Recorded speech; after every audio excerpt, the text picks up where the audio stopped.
تم موسیٰ علیہ السلام سے بڑے مصلح نہیں ہو سکتے، اور تمہارا مخاطب فرعون سے بڑا گمراہ نہیں ہو سکتا۔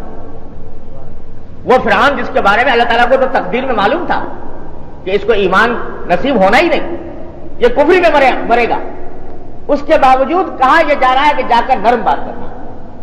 تو تم موسیٰ علیہ السلام سے بڑے مصلح نہیں، تمہارا مخالف اور تمہارا مخاطب وہ فرعون سے بڑا گمراہ نہیں۔ لیکن جب ان کو کہا جا رہا ہے کہ تم نرمی سے بات کرو تو ہمہ شمہ کس کے شمار کے دار۔ اب آج ہم دیکھتے ہیں کہ اول تو یہ فکر نہیں پیدا ہوتی کہ دین کی بات کسی کو سنائی جائے، سکھائی جائے، یا کسی کو نہی عن منکر کیا جائے۔ اگر کسی کے دل میں آ گیا کہ صاحب حق بات اس کو بتلانی ہے، تو حق بات جو ہے وہ ایک لٹ ہے جو اٹھا کر مار دیا جس طرح دل چاہا، پتھر کھینچ مارا، اس کا نتیجہ یہ ہے کہ وہ بے فائدہ ہو۔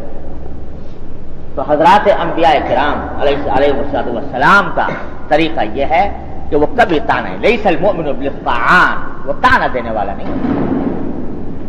کوئی اگر دوسرا دے بھی تو جواب میں تانا نہیں دیتا۔ دیکھو حضرت غالباً حضرت ہود علیہ السلام کے بارے میں کہ ان سے اس کی قوم نے کہا کہ انا لنراک فی صفاحۃ وانا لنظنک من الکاذبین۔ نبی سے کہا جا رہا ہے، اس کی کافر قوم کہہ رہی ہے کہ دیکھو ہم تو ہمارا تو خیال ہے کہ تم انتہا درجے کے بیوقوف ہو، احمق ہو، اور ہم تمہیں کاذبین میں سمجھتے ہیں، جھوٹے ہو۔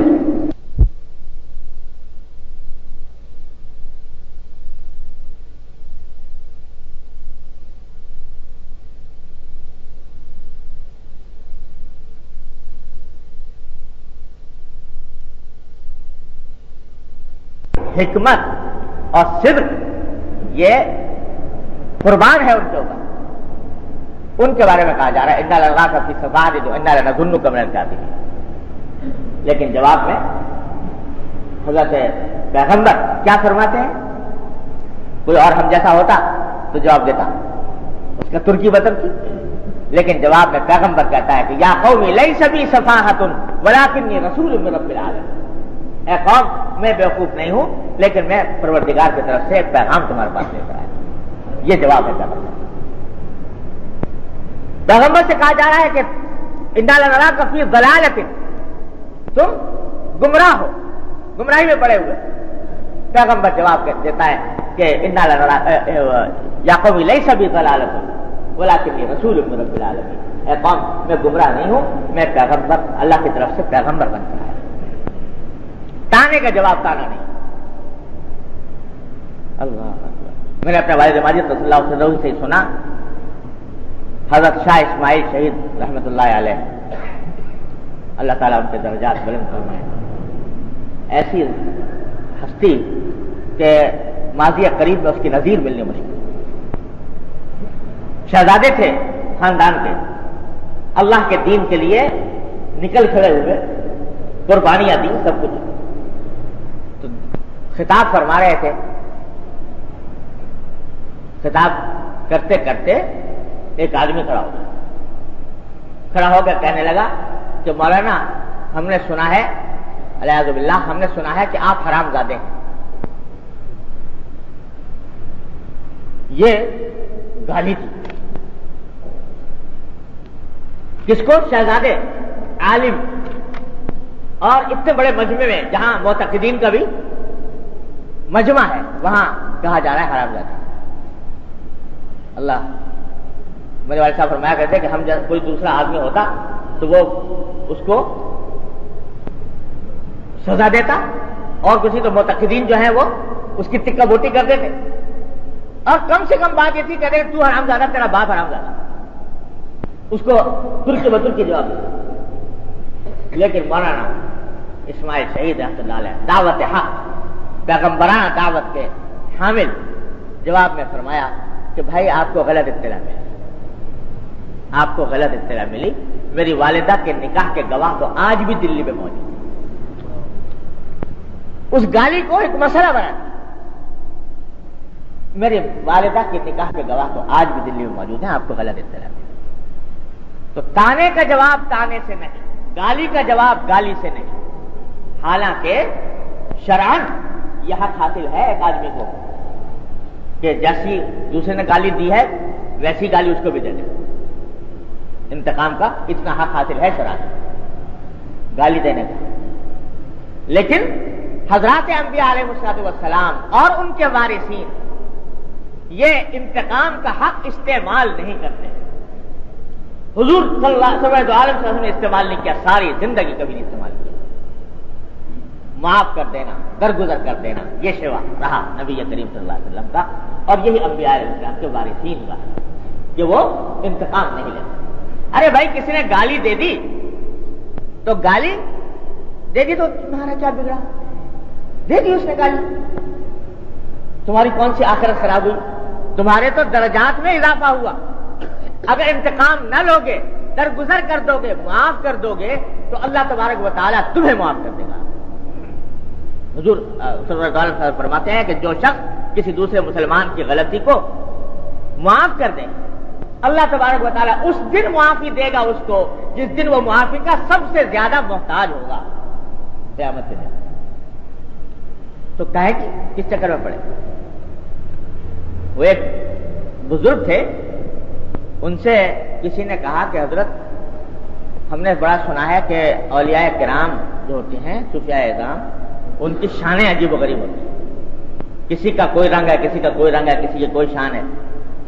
تو ہمارا دل چاہتا ہے کہ ہم یہ اولیاء کرام کی مختلف شانیں دیکھیں۔ تو بزرگ نے کہا کہ اب یہاں کس چکر میں پڑے؟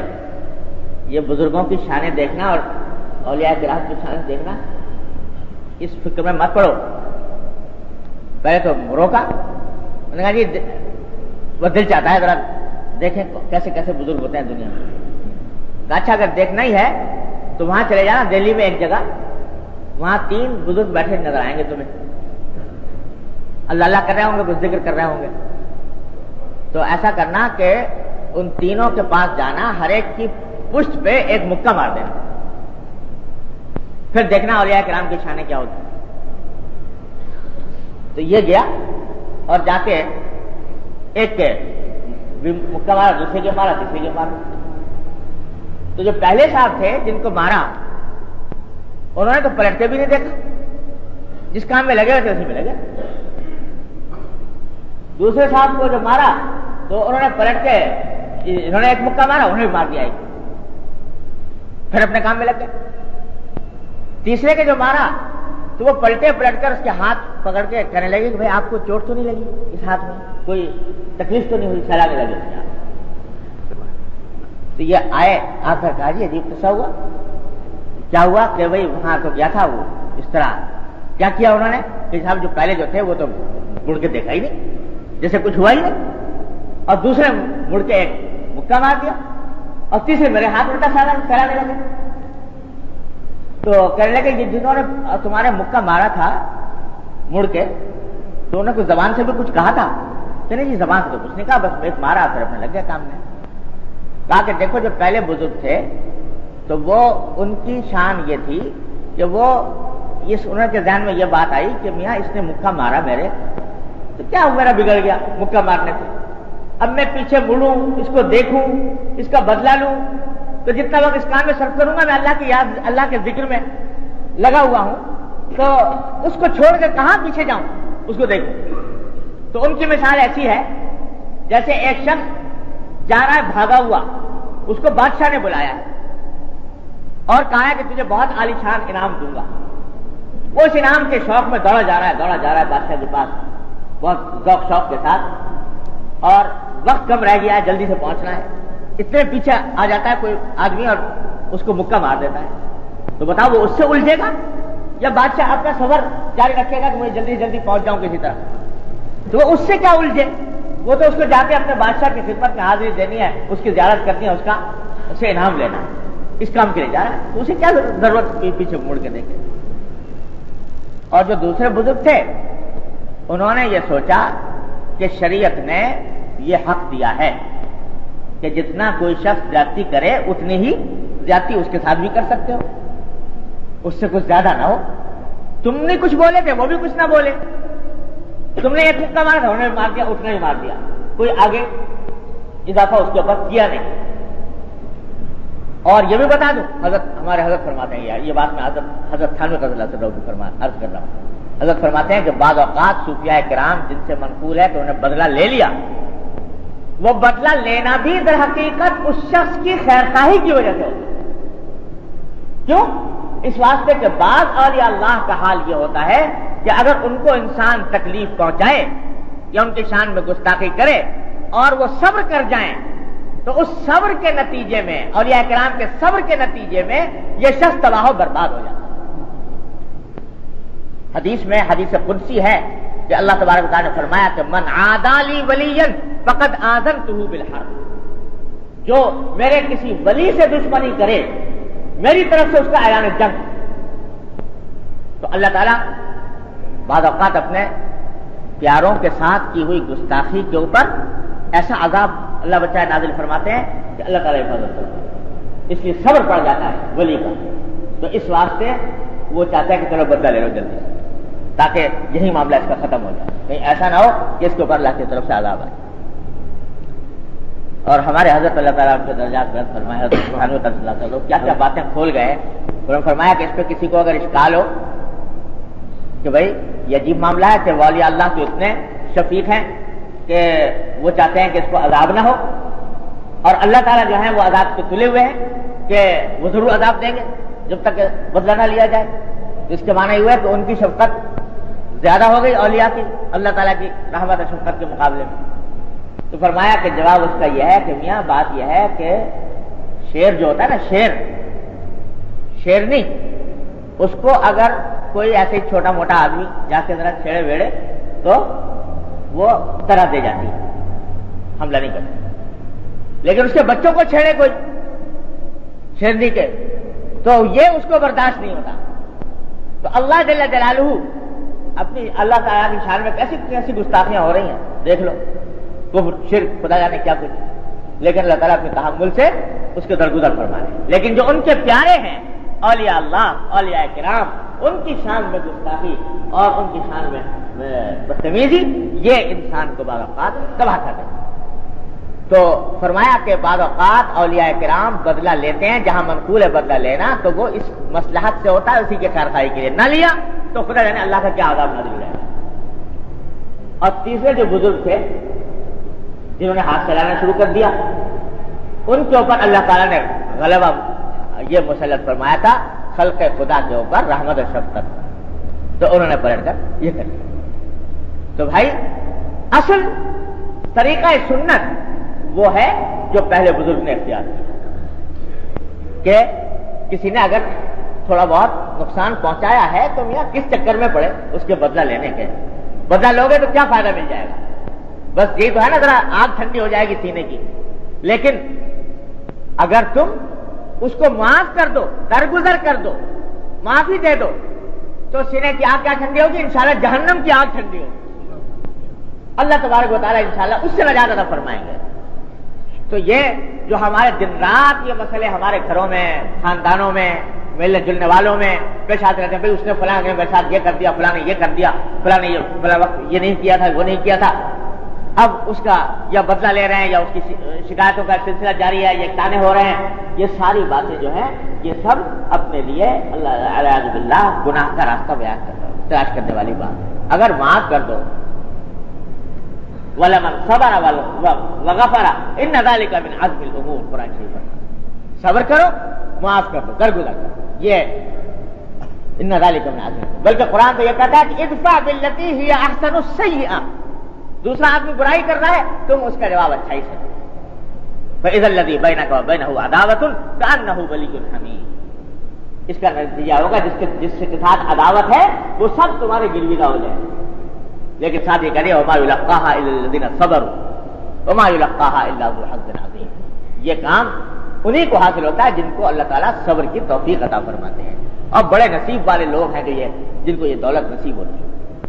تو خیر بات دور نکل گئی. عرض کر رہا تھا کہ پہلی چیز جو اس حدیث میں بیان فرمائی گئی وہ یہ ہے کہ مومن کا کام تانا دینا نہیں، یہ طنز اور تعریض کا جس سے اندیشہ ہو دوسرے کی دل آزاری.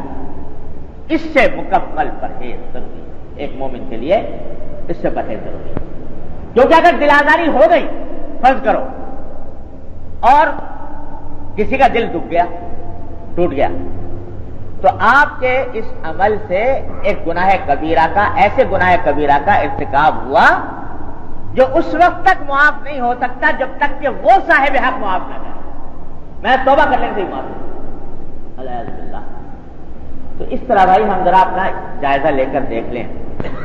بار بار عرض کرتا رہتا ہوں کہ یہاں پر جو ہم بیٹھتے ہیں یہ کوئی بعض تقریر رسمی نہیں ہے، یہ ذرا سا جائزہ لے کر دیکھا کریں ہم سب اپنی زندگی میں، صبح سے شام تک کی زندگی میں، کہ جب لوگوں کے ساتھ واسطہ پیش آتا ہے، تعلقات ہوتے ہیں، شکایتیں ہوتی ہیں، تو اس میں یہ تانے کا اور یہ دل آزاری کا طریقہ اختیار تو نہیں ہوتا، یا دوسرے کو اگر کسی بات اس کی ناگوار گزری ہے تو اس موقع پر بھی دل آزاری تو نہیں ہوتی۔ اس بات کا خیال کرتے پھر آگے بڑھے انسان، جو بھی بات کہنی ہے وہ نرمی سے، محبت سے، شفقت سے کہہ دو۔ اگر شکایت بھی پیدا ہوئی ہے تنہائی میں بیٹھ کے، بھائی تمہارے سے یہ بات ہمیں شکایت پیدا ہوئی، اب تنہائی میں اس طرح کی بات کر لو جس سے کہ دل نہ ٹوٹے دوسرے کا۔ اللہ تعالیٰ ہم سب کو اس کی توفیق عطا۔ دوسرا لفظ استعمال فرمایا کہ مومن تانا دینے والا نہیں ہوتا اور لعنت کرنے والا نہیں، لعان نہیں ہوتا، لعنت کرنے والا نہیں ہوتا۔ یہ الفاظ لعنت کے، فلاں پر لعنت، فلاں پر لعنت، یہ مومن کا کام نہیں کہ یہ کسی کو اس طریقے سے لانا۔ اللہ، حضرت صدیق اکبر رضی اللہ تعالیٰ عنہ، ایک مرتبہ ایک غلام تھا ان کا، اس پہ غصہ آیا حضرت صدیق اکبر رضی اللہ، اور غصہ بھی ظاہر ہے صدیق اکبر کو آیا تو ظاہر ہے کہ کسی اس کے بہت ہی سخت غلطی ہوئی ہوگی جس پر غصہ آیا ہوگا، ویسے بلا وجہ غصہ کرنے والے تو تھے نہیں۔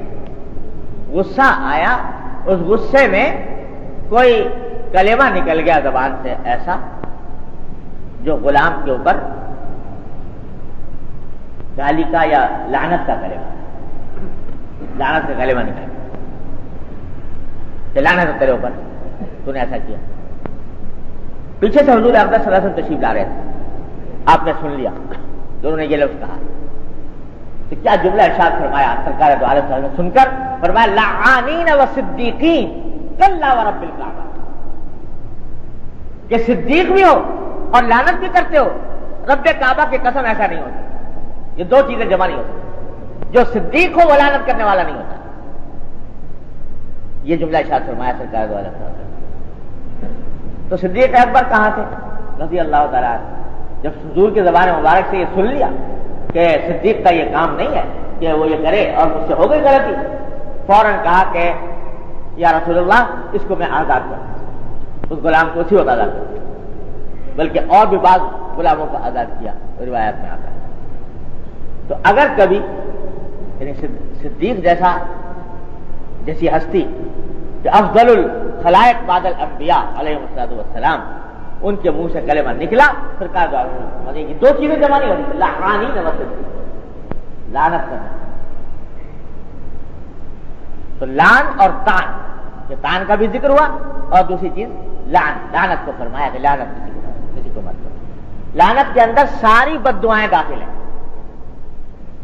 لعنت میں سب قسم کی بد دعائیں داخل ہیں، جو ہمارے ہاں خاص طور سے پہلے عورتوں کی زبانوں میں بہت ہوا کرتی تھی، اللہ کا شکر ہے اتنی زیادہ سننے میں نہیں آتی، کسی کو کہہ دیا کہ جھاڑو پیتا ہے، کسی کو کہہ دیا یہ کمبخت ہے وغیرہ وغیرہ۔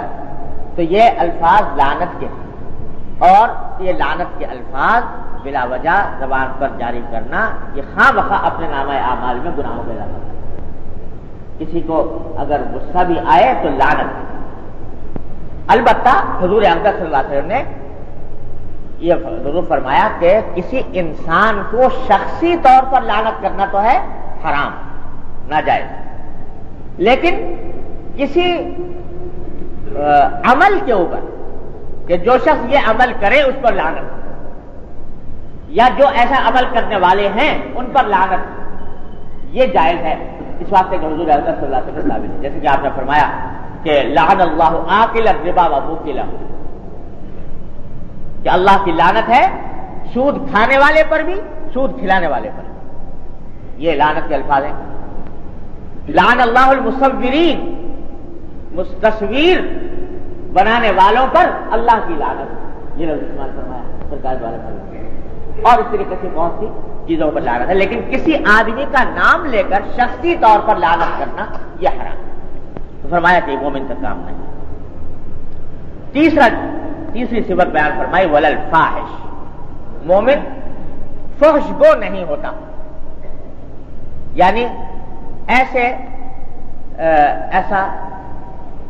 ایسی بات کہنے والا کہ جو فحاشی کے ذیل میں آتی ہو وہ مومن نہیں ہوتا، یعنی جہاں موقع بھی ہو کوئی بات کہنے کا تو اس وقت میں فحاشی سے کام نہ لیا جائے، بے حیائی کے کلمات زبان سے نہ نکالے جائے، یہ مومن کا شیوا نہیں ہے۔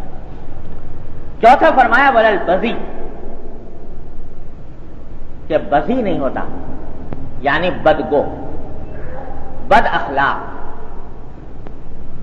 کسی کے ساتھ بات کرتے ہوئے بدگوئی سے کام لینے والا، برے الفاظ استعمال کرنے والا نہیں ہوتا، بلکہ اپنی زبان کو برے کلمات سے روکتا ہے۔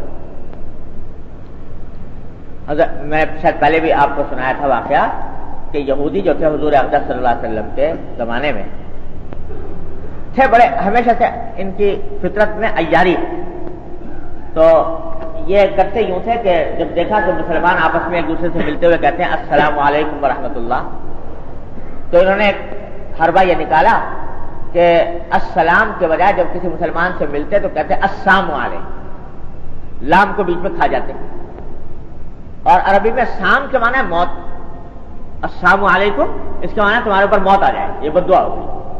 سلام علیکم تو دعا ہے کہ اللہ تعالیٰ تمہارے اوپر سلامتی ہو، اور السلام علیکم یہ بد دعا ہے کہ تمہارے اوپر موت آ جائے۔ تو ایک مرتبہ حضور اقدس صلی اللہ علیہ وسلم کی خدمت میں حاضر ہوئے اور آ کر انہوں نے اسی طرح السلام علیکم، تو حضرت عائشہ صدیقہ رضی اللہ تعالیٰ تشریف فرماتی، وہ سمجھ گئی کہ یہ ان کی ہوشیاری ہے اور یہ لفظ تو بظاہر ایسا استعمال کر رہے ہیں، حقیقت میں بد دعا دے رہے ہیں۔ تو حضرت عائشہ نے ان کا جواب دیا علیکم السلام والزام واللعنہ، کہ 3 لفظ کہہ دیے، موت تمہارے اوپر ہو اور تمہاری تباہی ہو اور تمہارے اوپر لعنت ہو۔ تو جب حضور اقدس صلی اللہ علیہ وسلم نے سنا تو آپ نے حضرت عائشہ سے فرمایا کہ مہلن یا عائشہ، مہلن یا عائشہ، اے عائشہ ذرا ٹھہرو، نرمی سے کام لو۔ انہوں نے عرض کیا کہ یا رسول اللہ آپ نے سنا نہیں انہوں نے کیا بدتمیزی کی ہے، آپ کی خدمت میں آ کر اور اس طریقے سے بد دعا دی، تو اس واسطے میں نے جواب دیا اس کا۔ تو آپ نے فرمایا کہ تم نے دیکھا نہیں کہ میں نے کیا جواب دیا تھا؟ جب انہوں نے کہا السلام علیکم سمجھ تو میں بھی کیا تھا، لیکن میں نے جواب میں کہا علیکم، بس کہ تمہارے اوپر، یعنی جو کچھ تم کہہ رہے ہو وہ تمہارے اوپر، میں نے وہ الفاظ نہیں دہرائے جو انہوں نے بدگوئی کے الفاظ کہے تھے وہ نہیں دہرائے، بس علیکم کہہ دیا۔ پھر فرمایا کہ اے عائشہ مومن فاحش اور متفحش نہیں ہوتا، یعنی گالی دینے والا نہیں ہوتا اور بدگوئی کرنے والا نہیں ہوتا۔ کیوں اپنی زبان خراب کی ایسا لفظ استعمال کر کے علیکم کہہ دو۔ اور دوسرا روایت میں آتا ہے کہ آپ نے جواب میں آپ نے فرمایا کہ ما کان الرفق فی شیء الا زانہ وما نزع عن شیء الا شانہ، کہ نرمی جس چیز میں بھی ہوگی اسے زینت بخشے گی، اور سختی جس چیز میں بھی ہوگی اور جس چیز سے نرمی کو ختم کر دیا جائے گا اسے عیبدار بنا دے گی۔ تو تم کیوں اپنی زبان خراب کرتی ہو؟ اس کا اس طریقے سے جواب دے کر سیدھا سا جواب ہم نے تم کو سکھا دیا کہ جب کہیں السلام علیکم کہہ دو علیکم، تمہارے اوپر۔ تو اس واسطے اس میں کوئی بدگوئی بھی نہیں ہوگی، کوئی برا لفظ بھی نہیں ہوگا۔ تو آدمی جب بھی کلام کرے چاہے غصے کی حالت میں ہو، لیکن بدگوئی کے الفاظ، برے الفاظ زبان پر نہ لائے۔ نبی کریم صلی اللہ علیہ وسلم کے جو اوصاف پچھلی کتب مقدسہ میں مذکور تھے، یعنی تورات میں اور انجیل میں علامتیں بیان کی گئی تھی کہ نبی آخر الزمان صلی اللہ علیہ وسلم جو تشریف لائیں گے ان کے اوصاف کیا ہوں گے، تو اس میں ایک جملہ یہ بھی تھا کہ وہ نہ فاحش ہوں گے نہ متفاحش ہوں گے، ولا سخابا بالاسواق، نہ بازاروں میں ان کی آواز سنائی دے گی، بازاروں میں شور مچانے والے نہیں ہوں گے، اور ایسے سخت کلامی کرنے والے، بد کلامی کرنے والے نہیں ہوں گے. یہ ولکن یعفو ویصفح، لیکن وہ معاف کریں گے اور درگزر سے کام کریں گے. یہ سرکار دوارا سے اوصاف بیان کیے گئے باقاعدہ. اور یہ آج بھی بائبل کے اندر یہ کلمہ موجود ہے کہ بازاروں میں اس کی آواز سنا نہیں دے گی، اور اس میں استعارہ استعمال کیا گیا کہ وہ مسلے ہوئے سرکنڈے کو نہیں توڑے گا، مسلے ہوئے سرکنڈے کو نہیں توڑے گا، اور ٹمٹماتی ہوئی بتی کو نہیں بجھائے گا، اور اس کی بازاروں میں آواز سنائی نہیں دے گی. یہ الفاظ آج بھی بائبل کے اندر موجود ہیں حضور نبی کریم صلی اللہ علیہ وسلم کی بشارت ہے. تو یہ اوصاف ہے سرکار دوارا. اتباع سنت جو ہم لوگ اللہ تبارک و تعالیٰ کی رحمت سے عطا فرمائے، اتباع سنت صرف یہ ظاہری اعمال میں نہیں ہے. میں بار بار یاد کرتا رہتا ہوں آپ حضرات سے کہ اتباع سنت صرف اتنا نہیں ہے کہ بھائی دانا پاؤں پہلے داخل کر دیا، بایاں پاؤں بعد میں داخل کر دیا. بے شک یہ سب سنتیں ہیں اور بڑی اجر و ثواب کی سنتیں ہیں، ان کے اوپر بھی ضرور عمل کرنا چاہیے، لیکن میرے عرض کرنے کا مقصد یہ ہے کہ اتباع سنت اس کے ساتھ محدود نہیں. اتباع سنت کا ایک لازمی حصہ یہ بھی ہے کہ نبی کریم صلی اللہ علیہ وسلم کے اخلاق اور آپ کے طریقہ کار کو اپنایا جائے دوسروں کے ساتھ معاملہ کرنے کا. تو فاحش اور بذی نہ ہو، انسان بد کلامی نہ کرے، تانے نہ دے.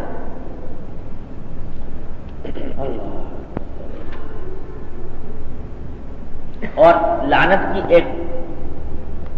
کی ایک اور وعید حدیث میں حضور اقدس صلی اللہ علیہ وسلم نے یہ بھی بیان فرمائی ہے کہ جب کوئی شخص کسی انسان پر لعنت کرتا ہے تو فرمایا کہ پہلے وہ لعنت آسمان پر جاتی ہے، آسمان پر جانے کے بعد پھر واپس آتی ہے اس شخص کے پاس جس کو لعنت کی گئی. اگر وہ لعنت کا اہل ہے تب تو اس کو لگ گئی، لیکن اگر وہ لعنت کا اہل نہیں تو لوٹ کر اسی کے پاس چلی جاتی ہے جس نے لعنت کی تھی. اللہ تبارک و تعالیٰ اسی کو نقصان پہنچاتے ہیں.